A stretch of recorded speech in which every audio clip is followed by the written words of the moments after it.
Shabbat Shalom, everyone. I hope you are doing well. This week's Parsha is Parshat Terumah, and Terumah means offering. And it's fitting because this week's Parsha is where we're kind of introduced to the idea of the temple. We are told by God how to build the Mishkan, the portable place where people will praise God in the desert. So again, the Mishkan is the portable temple, and the Beit HaMikdash is the permanent temple in Jerusalem, of which only the Western Wall now stands. So, of course, Mishkan and Beit HaMikdash, the word Mikdash, Mishkan, have the roots in Kadesh, which means holiness. And there's a very famous line at the beginning of this parsha where God is telling the Jewish people, commanding them to build this Mishkan.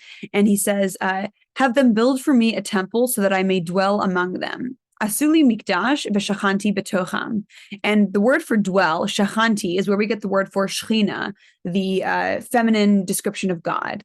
We say that when someone learns Torah, the shechina rests upon them, or when places of holiness always have the shechina upon them. And this is a reference to the fact that they say that it is said that God's presence dwells there. So this idea of God dwelling with us is kind of interesting. God is telling us to make a space that's ours, but for him to dwell. And it's a funny thing because wouldn't God be able to like make the perfect Mishkan and plop it down in the desert with them? Wouldn't that be exactly how it should work?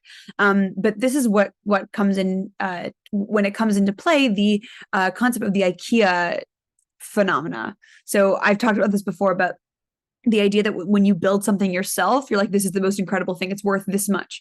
That when we're, giving value to something, if we've built it ourselves, we give it so much more value. And so I think personally, my interpretation is that the Mishkan being built by the Jewish people, being built with such fantastic objects, makes them even more connected to it and more proud of it, which makes them want to pray to God and be connected to God.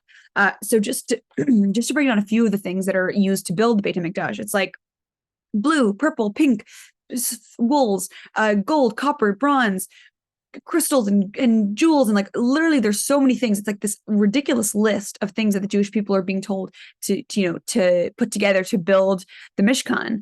And it feels a little redundant. Like you'd think maybe it would be like the Jewish people were told to bring objects of wonder and build the Mishkan, but they're detailed, which means it seems that they're significant. And again, I think it's this IKEA effect that when we know all the pieces, it's really a great, crazy idea. I was looking at photos of what the Mishkan looks like in the desert, and it's crazy. It's this huge, like, it's not just like a little tent.